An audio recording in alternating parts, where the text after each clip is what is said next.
հեքիաթ եմ կարդալու, դուք պիտի շատ ու շատիկ լսեք, որ առանձնացնեք մի հերոսի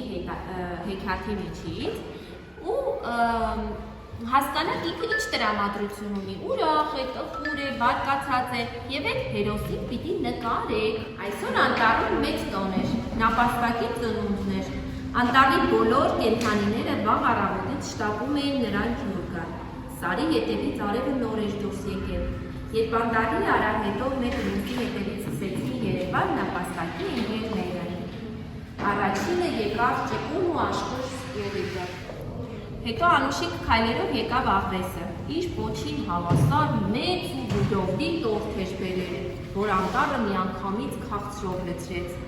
Մինչ բոլորը զարմացած նայում էին, լուռ ու հանգիստ ներկայացավ Ոզնին։ Իր մեջքից դուրս բերում էր փոքր, բայց շատ սիրուն մեքենա։ Նվերները դպեցին սեղանին, կենդանիները մեծ կլոր սեղանի շուրջ նստեցին։ Բոլորը միասին սկսեցին երգել ծնունդը շնորհավոր նապաստակ, նապաստակի աչքերը ուրախությունից հայլեցին։ Եկեք միասին մի հիշենք ինչ հերոսներ կային։ Նապաստակ, Սկյուռիկ, Ոզնին, աղվես։ Ահա։ Իսկ հիշեք ով ինչ էր բերել երեխեք։ Հեծանին ով էր բերել։ Սկյուռիկը։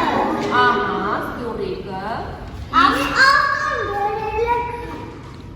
Իսկ աղվես ինչ էր բերել։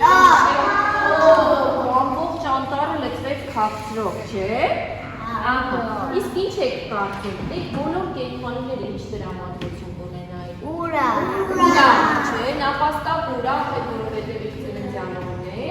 իսկ ընկերները և մասնակցելու էին նապաստակի ծննդյան տոնին ու նաև լավ գործ էին արել, չէ, իրենց ընկերոջը նվեր էին բերել։ Ես նկարել եմ նապաստակ։ Ահա, ուրախ է թե տխուր նապաստակ։ Ուրախ։ Ում ծննդյան օրն է։ Նապաստակի։ Գեցեք, հիշես ինչ ստացավ։ Այո, ստացավ հեծանիվ, Այո։ ստացավ մեքենա, Գեցեք։ ստացավ տորթ։ Շատ ապրիմ աղջիկ։ Ինչ է բերել նվեր Ոզնի նապաստակին, կհիշես։ Հա, Ինչ։ մեքենա։ Գեցես, մեքենա էր բերել, շատ ապրես, իսկ ուրախ էր թե տխուր նապաստակը։ Ուրախ։ Ինչ էր եղել, որ ուրախ էր։ Որ իրան նվեր եմ տա։ Այո, իսկ ինչի էին նվիրում, ինչ օրեր որ նվերներ էր ստանում։ Գեցես, ծննդյան օր։ Ես նկարել եմ աղվեսը ու նապաստակը։ Ահա, աղվեսն ինչ նվիրեց նապաստակին, հիշես։ Գեցես, տոր։ Ես նկարել եմ Ոզնին,